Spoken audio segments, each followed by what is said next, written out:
નમસ્કાર, સંદેશ ન્યૂઝના digital platform સાથે હું માલવી. હવે ગરમીની શરૂઆત તો થઈ ચૂકી છે. માર્ચ મહિનામાં જ મે મહિના જેવી ગરમીનો અનુભવ થઈ રહ્યો છે. ત્યારે હવામાન વિભાગ દ્વારા પણ કેટલીક જગ્યાએ યલો એલર્ટ, કેટલીક જગ્યાએ ઓરેન્જ તો કેટલીક જગ્યાએ રેડ એલર્ટ પણ જાહેર કરી દેવામાં આવ્યું છે.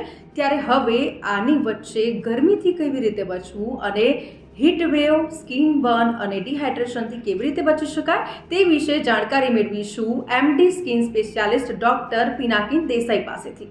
અમદાવાદમાં આપેલા રેડ એલર્ટ એટલે કે અબોવ 40 ડિગ્રી અને સડન ઇન્ક્રીઝ ઇન ટેમ્પરેચર જે 3 થી 4 દિવસ રહેતું હોય છે, એના લીધે આ રેડ એલર્ટમાં જે સનની અંદર ઇન્ફ્રારેડ્સ અને અલ્ટ્રાવાયોલેટ રેડ્સ છે એની ઇન્ટેન્સિટી એટલી હાઈ હોય છે અને આપણે જે મનુષ્ય છે એના માટે રેડી હોતા નથી. એટલે જે સડન હીટને લીધે શરીરના દરેક ઓર્ગન ઉપર ઇફેક્ટ થાય છે. એટલે કાર્ડિયોવાસ્ક્યુલર સિસ્ટમ, મેઇન બ્લડ સર્ક્યુલેશનમાં ઇફેક્ટ થાય છે, એટલે એને હીટ સ્ટ્રોક કહેવાય છે. અને સાથે મિનરલ લોસ થાય છે અને ડિહાઇડ્રેશન થાય છે. સો ઓવર સ્વેટિંગ, ડિહાઇડ્રેશન અને મિનરલ લોસના લીધે બ્રેન ઉપર ઇફેક્ટ થાય એટલે ફટીગ થાય, લેઝીનેસ આવે, હૃદય ઉપર અસર થાય, કાર્ડિયોવાસ્ક્યુલર સિસ્ટમ ઉપર થાય એટલે ગભરામણ આવતું હોય છે. એના સિવાય તમારા શરીરમાં ડાયરિયા, ગટ ઉપર ઇફેક્ટ થાય એટલે ડાયરિયા થાય છે અને આપણા સ્કિનને બર્ન પણ કરી શકે છે.